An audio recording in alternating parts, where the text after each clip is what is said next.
Hey, what's going on, guys? I'm Izzy4 here. While I am almost done talking about everything I want to cover in DZBT06, with the only videos I've really not touched yet being the Dear Days duo as well as for the masks, although I may not do the mask videos in light of recent reviews. Today I want to talk about something completely different. I want to talk about the brand new effect fronts, the double rare ones from DZBT06, Generation Dragenesis. And I want to talk about them because I really feel that not a lot of people are talking about them for some reason. And yeah, I just wanted to get ahead of myself and talk about it. Again, I just want to state first right at the start of the video, in case you've not been caught up with DZBT06, if you are interested to see what decks are inside, or at least a large majority of them, I've actually covered most of this set already, and I'm on my way to try and cover virtually the whole set. So if you are interested in these DZBT06 videos, please do check out my channel. It really does mean a lot to me.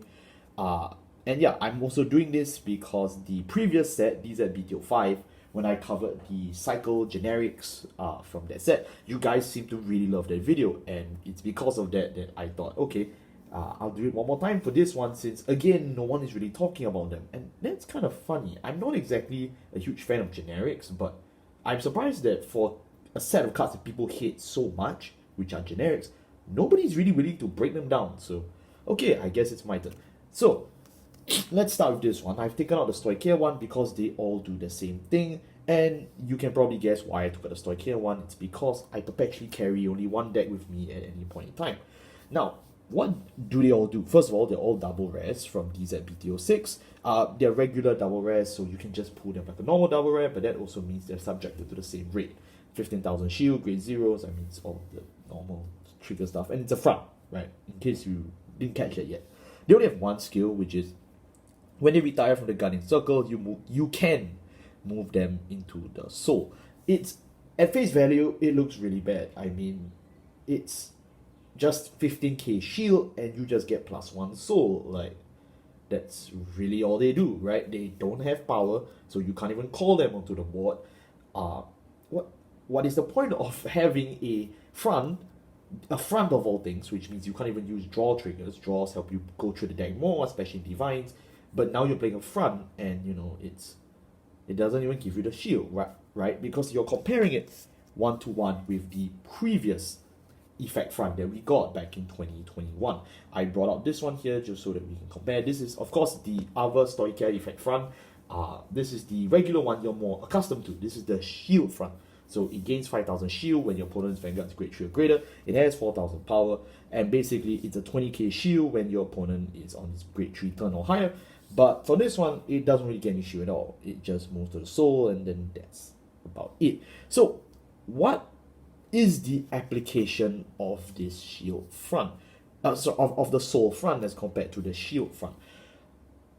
I think the first thing that you really have to consider when thinking about whether to put them on a deck or not is whether your deck needs soul or not. I think that's a very important point for these soul fronts, is that they give you a new way to get soul for free. Like, there's no cost on this thing at all. You just play the game, and as long as you guard with it, it moves to the soul, you get +1 soul without soul charging, without putting cards from the drop to the soul, without moving rear guards to the soul, hand to the soul, nothing. It's just your guardians will die at the end of the battle, but instead you can move them to the soul with this guy.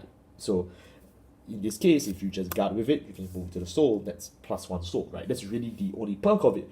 But that also encourages you to play it in decks which desperately need soul and will get soul at any cost. So just think about decks that you own, for example, that need soul and will play additional cards in it to get soul, right? So like, for example, a very easy option for me is Nightrose, right? You guys all know about this deck, and if you don't know about this deck already, please check the link description below for my previous Nightrose video and encyclopedia, just as a catch-up. But I'm just using her as an example.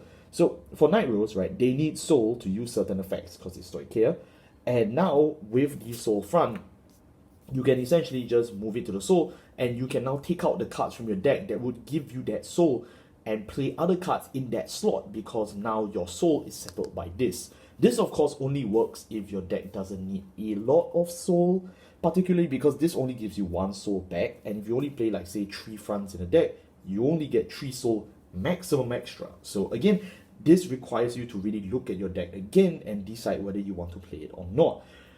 This also applies to any deck that needs soul. So, for example, Liao Morta, Shoujo Doji, any Dark States deck, because most of the Dark States decks use soul, right? So they have a pretty high demand for that as well. If you play a Dragon Empire deck that uses soul, for example, Shiranui, links description for Shiranui's deck profile, like stuff like that, yeah, you would absolutely need to play these kind of fronts because, you know, it's a free way to get soul. You don't have to play cards in the main deck to cover the soul aspect, which I think is really important. But if you don't need the soul, this is really bad.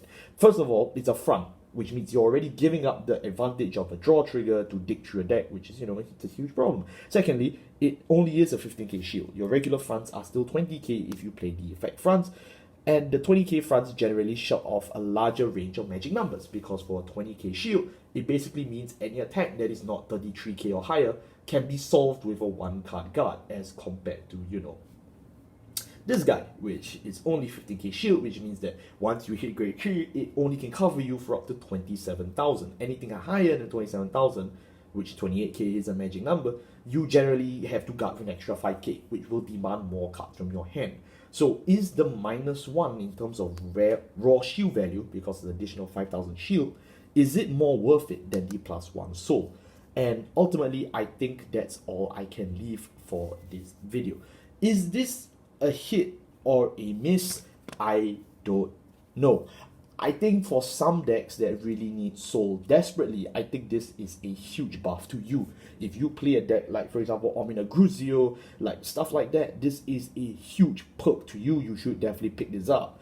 If you still play, Transwater, for those of you who remember that, yeah, stuff like that, you would absolutely need this front, because the free soul is very impactful. However, for the majority of decks who are not relying on soul, I think you actually don't need this front at all, because, you know, you're giving up 5k shield, and 5k shield is equivalent to technically a 1 card in hand, right? So it's basically you're going -1 in card advantage in terms of shield ratio, which is really bad. But again, that +1 soul must be justified, because that +1 soul must sponsor something really impactful. For example, an Aelquilibra skill or something. That's when it can really be justified for you to play these soul fronts, so that you can actually trigger off the skill and you can actually gain more advantage as compared to playing a card that would soul charge for you to activate that skill. So yeah, that's really all I can say about this video. It's a really short one, because this front really is not that complex. It's just that I was shocked that no one really talked about it, and therefore I just wanted to, you know, throw my hand in the ring just so I could share my opinions, because DZBT06 is already been out for about a month or two here in Japan. So yeah, that's really all I can say. Thank you all so much for watching. I'll see you next time. Take care.